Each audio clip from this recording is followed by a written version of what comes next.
మధ్యయుగ భారతదేశ చరిత్రలో ఢిల్లీ సుల్తానులలో కల్తీ వ్యాపార నిరోధ చట్టాన్ని తీసుకొచ్చినాడు అలావుద్దీన్ ఖిల్జీ. కల్తీ చేస్తారు కదా, ఈరోజు ప్రతి దాంట్లో కల్తీయే, ప్రతి దాంట్లో ఈరోజు కల్తీయే.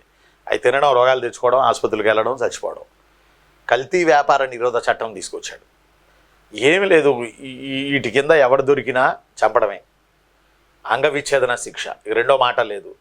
అలావుద్దీన్ ఖిల్జీకున్న సహజ సిద్ధమైన క్రూరత్వం పరిపాలనలో అతను పెట్టాడు, ఫలితంగా మంచి రిజల్ట్ వచ్చింది. ఒకటోసారి రెండోసారి అంటే చెప్తే జనాలు ఎనరో.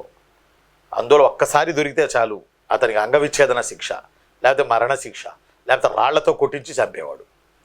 అందువల్ల కల్తీ వ్యాపార నిరోధ చట్టం తెచ్చాడు. కొంతమంది తక్కువగా చూసేవాళ్ళు, చింతపండు రాసి అయి రాసి ఈ రాసి కొలతలు చేసి తక్కువగా చూసేవాళ్ళు.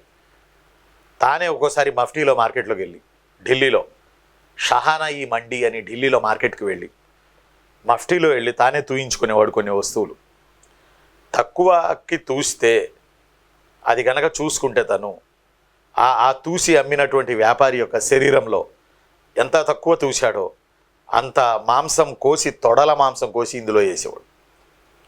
2-3 కోశాడు. ఇక ఎవడు తక్కువకి తూయిలా, కరెక్ట్గా తూశారు. అతని శరీరంలో మాంసం కోసేసేవాడు. ఎంత తక్కువ దూశాడో అంత మాంసం. తక్కువ దూశాడు అనుకో, ఎక్కువ మాంసం పోయేది అతని బాడీలో. విపరీతమైన రక్తస్రావం జరిగి చచ్చిపోయేవాళ్ళు నేను చూశాను. అలావుద్దీన్ ఖిల్జీ మామూలు క్రూరుడు కాదు అని చెప్పాడు జియావుద్దీన్ బరౌని అనే చరిత్రకారుడు. జియావుద్దీన్ బరౌని, BAROUNI, జియావుద్దీన్ బరౌని అనే చరిత్రకారుడు చెప్పాడు అలావుద్దీన్ ఖిల్జీ మామూలుడు కాదు, శరీరంలో మాంసం కోశాడు అని చెప్పి. నేను చూశాను 2-3. ఆ దెబ్బకి తక్కువ తూయడం మానేశారు, కల్తీ చేయడం మానేశారు.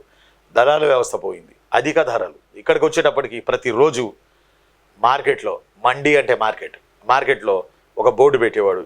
అందులో రేట్లు ఉండేవి, ధరవరల పట్టిక. ఈ పట్టికను బట్టే వాడు అమ్మాలి. ఈ పట్టికను పర్యవేక్షించడానికి మార్కెట్ అధికారులు ఉండేవాళ్ళు. ఎప్పటికప్పుడు రాజుకి సమాచారం సేకరించేవాళ్ళు. ఆయన అనేది ఒకటే, భూకంపం వల్ల, సునామీ వల్ల, కరువు కాటకాల వల్ల ఒక దేశంలో రాజకీయ సంక్షోభం రాదు. ఒక దేశంలో ఒక ప్రభుత్వం పడిపోవాలంటే మార్కెట్ ధరలు పెరిగితే చాలు, ప్రభుత్వం కుప్పకూలిపోద్ది.